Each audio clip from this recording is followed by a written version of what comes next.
Hello guys, welcome to my channel. Diwali వచ్చేసింది. ఎందుకు ఇంత హ్యాపీగా ఫీల్ అవుతున్నావు దివాళీకి అనుకుంటున్నారా? వెయిట్ నేను ఎందుకు ఇంత ఎక్సైటెడ్గా ఫీల్ అవుతున్నానో లాస్ట్ వరకు చూసేయండి. అండ్ కార్పొరేట్ ఆఫీస్లో వర్క్ చేస్తున్న వాళ్ళకి నేను ఎందుకు ఇంత ఎక్సైటెడ్గా ఫీల్ అవుతున్నానో మీరు త్వరగా క్యాచ్ చేసే ఉంటారు కదా. మా ఆఫీస్లో ఇలా flower rangoli competitions and antakshari competitions and చాలా గేమ్స్ ఆడిపించారంట. అండ్ అందరూ చక్కగా ఎథనిక్ వేర్లో చాలా కలర్ఫుల్గా ఉన్నారు. నేనైతే పర్సనల్లీ మిస్ అయ్యాను.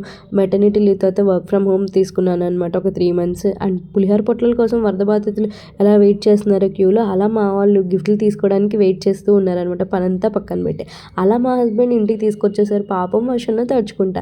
నేనైతే చాలా ఎక్సైటెడ్మెంట్తో ఓపెన్ చేశాను అనమాట. ఎందుకంటే లాస్ట్ ఇయర్ మాకు మిక్సీ ఇచ్చినప్పుడే అబ్బా భలే ఇచ్చారనుకున్నాను. అలాంటిది ఈసారి ఎయిర్ ఫ్రైర్ ఇచ్చినప్పుడు నేను ఇంకా హ్యాపీగా ఫీల్ అవుతాను. ఎందుకంటే నేను ఎయిర్ ఫ్రై ఎప్పటి నుంచో కొనుక్కుందాం అనుకుంటున్నా. దేవుడు అలా అనుగ్రహించాడనమాట. ఆగమ్మ నేను నీకు నెక్స్ట్ ఇయర్ పంపిస్తా అని. Just kidding. అండ్ నేను మా హస్బెండ్ ఒకేసారి ఒకే ఆఫీస్లో వర్క్ చేస్తున్నాం కాబట్టి మాకు 2 ఎయిర్ ఫ్రైర్లు వచ్చినాయి. అండ్ ఎయిర్ ఫ్రై అయితే చాలా బాగుంది. వెయిట్ చేస్తున్నాను అనమాట నేను దానిలో వంటలు చేయడానికి. అండ్ చాలామందికి చాలా గిఫ్ట్లే వచ్చినాయి. అసలు రాని వాళ్ళకి నేనేం చేయలేను, సారీ ఫర్ యూ. అండ్ వచ్చిన వాళ్ళకి హ్యాపీగా ఎంజాయ్ చేయండి. Thank you for watching. Please consider subscribing. Happy Diwali. Bye.